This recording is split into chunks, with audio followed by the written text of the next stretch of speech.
हरबटपुर नगर पालिका चुनाव में कांग्रेस प्रत्याशी को मिली क्लीन चिट। चुनावी माहौल गरमाया।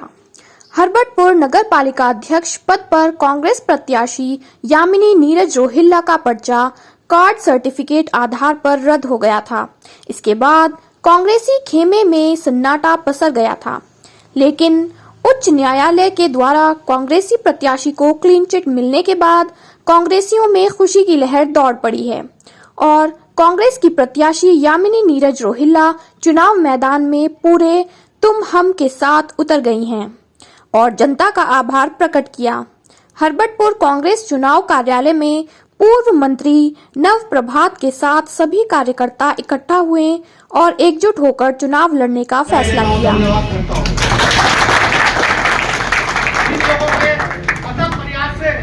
आज हरबटपुर कांग्रेस में एक उमंग की लहर है, लेकिन नहीं, हमें न्यायालय ने दूसरा मौका दिया। हम डबल बेंच में गए, वहाँ से हमें राहत मिली और वहाँ से हम एक मुकदमा जीते और हम चुनाव में हैं और हम दम से चुनाव लड़ेंगे।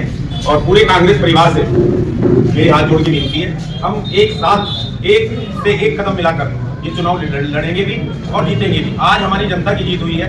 जनता में बहुत रोष था, वो सोच रहे थे कहाँ वोट दें, किसे वोट दें, तो उनके सहयोग से और उनके आशीर्वाद से और जनता की जीत है कि देखो आप इतने दिनों से हम प्रयास कर रहे थे कि हमारी कांग्रेस पार्टी का कैंडिडेट किसी कारणवश से सरकार के कारण हम लड़ नहीं पा रहे थे, लेकिन आज कोर्ट ने हमें फैसला दिया है और फैसला हमारे फेवर में है। तो सब आप लोगों सबकी जीत है।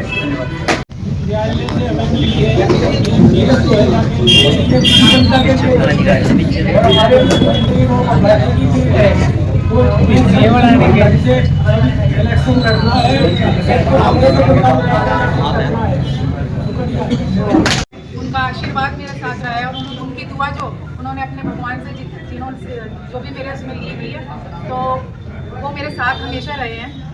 और मैं ये भी अनुरोध करूँगी, ये भी अपील करूँगी उनसे, अपनी महान जनता से, कि वो एक जिस तरीके से मेरे हर पल हर क्षण खड़े रहे और आगे भी मेरे साथ इसी तरीके से खड़े रहेंगे। अपना बहुमूल्य वोट मुझे देकर मुझे विजयी बनाएंगे।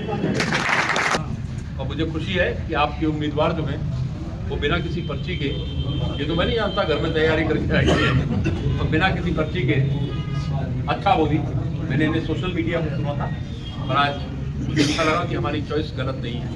जो उम्मीदवार हम लेके आए हैं उस उम्मीदवार के अपने अंदर योग्यता है। ये दूसरा मौका है कि भाजपा के पहला षड्यंत्र तो बहुत बड़ा षड्यंत्र था, जब हरीश रावत जी की सरकार को गिराने के प्रयास किया गया था, तब भी हमने हिम्मत करी, लड़े थे और न्यायालय ने हमें न्याय दिया।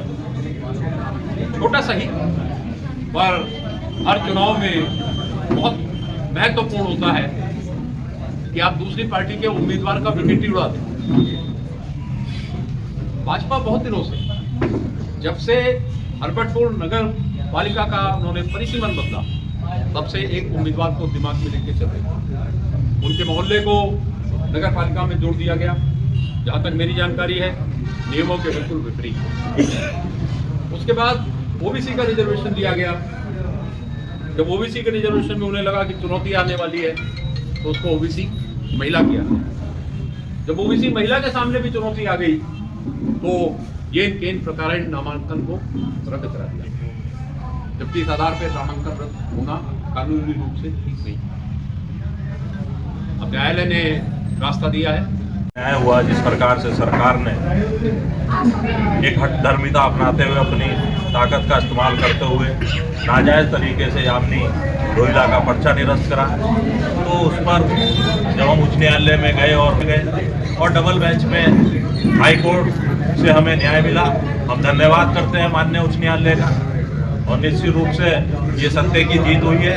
जहाँ ये सत्य की जीत हुई है, वहाँ पर भारतीय जनता पार्टी का चेहरा भी बेनकाब हुआ है कि जो लोकतंत्र को तार तार करके उन्होंने अपने चेहरे को जनता के सामने रखा। और आज मैं भाई नीरज रोहिल्ला जी यहाँ पे जो सामाजिक कार्यकर्ता है, जिन्होंने अपनी जान की परवाह किए बिना इस हरबटपुर की और तमाम आसपास के क्षेत्र के लोगों की सेवा की है। मैं तो इन्हें देखता था कि जब कोरोना जैसी महामारी में बेटा बाप के हाथ लाश को हाथ नहीं लगा रहा था, तो कंधा लगा के जाते थे। आज हमारी स्पेशल एप्लीकेशन के ऊपर माननीय उच्च न्यायालय में सुनवाई हुई। डबल बेंच थी। माननीय मुख्य न्यायाधीश उस बेंच में स्वयं थे। हमारे अधिवक्तागणों ने हमें सूचित किया है कि माननीय न्यायालय ने हमें चुनाव लड़ने की अनुमति दी है। अभी लिखित आदेश हमारे पास नहीं है। लिखित आदेश आज शाम तक हमारे पास आने की संभावना है। सिंबल कब तक आ जाएगा और कब तक जो है चुनाव मैदान में जो करने से कब तक कार्य होगा? आदेश अगर शाम तक आ जाता है तो कल हमारे जो रिटर्निंग ऑफिसर हैं उनको हमें सिंबल देना पड़ेगा और सिंबल लेने के बाद अध्यक्ष पद का हमारे जो प्रत्याशी हैं यामिनी रोहिला वो अपना विधिवत चुनाव प्रचार शुरू करेंगे। अब मेरे देखने का सवाल नहीं है। जब माननीय उच्च न्यायालय देख चुका, मेरा मानना सिर्फ इतना है कि भाजपा की लोकतांत्रिक संस्थाओं में कोई आस्था नहीं है। वो किसी भी कीमत पे लोकतांत्रिक संस्थाओं को भंग करके अपने कब्जे में लेना चाहती है और हरवटपुर उसका एक छोटा उदाहरण है। मैडम, जैसे कि अब जो है हाई कोर्ट के द्वारा माननीय उच्च न्यायालय के द्वारा क्लीन चिट दे दी गई है, तो आप किस तरह से देख रहे हैं चुनाव? सबसे पहले तो मैं हरबटपुर की जनता से बहुत बहुत धन्यवाद करना चाहूँगी कि उन्होंने मेरा हर पल हर क्षण जो साथ दिया है और जो भी मेरे साथ अन्याय हुआ है उनसे डटकर लड़ने का पूरा साहस दिखाया मेरे साथ। और बाकी चुनाव का है, चुनाव जिस तरीके से पहले हम चलते आ रहे थे, जो हमने प्रक्रिया देखी थी वो हम पूरी जारी रखेंगे और पूरी साहस के साथ में, पूरी हिम्मत के साथ में लड़ेंगे। हमने जो ये गैप हमारे साथ में रहा है, हम लोगों के साथ में, जनता के साथ में हमने संपर्क पूरा बना के रखा था। हमने उनके साथ में कोई भी बीच में जो भी थी समय का वो खराब नहीं किया था। मैं सभासदों के साथ भी पूरा उनके साथ में जाकर पूरा प्रचार कर रही थी। अपने लिए नहीं कर रही थी लेकिन उनके लिए कर रही थी। और बाकी चुनाव जैसा हमारा चलता आ रहा था पहले, वैसे ही हमारी गति उसी तरीके से बनी रहेगी। जनता से मैं यही अपील करूंगी कि जिस तरीके से उन्होंने प्यार दिखाया है, आशीर्वाद दिखाया, वैसे ही वो मुझे अपना प्यार दिखाते रहें, आशीर्वाद मेरे साथ रखें और अपना बहुमूल्य वोट देकर मुझे जीत हासिल करवाएं। और मैं ये एहसान हरबटपुर की जनता का बिल्कुल भी नहीं भूलूंगी जो उन्होंने मेरे साथ अभी जो साहस दिखाया है।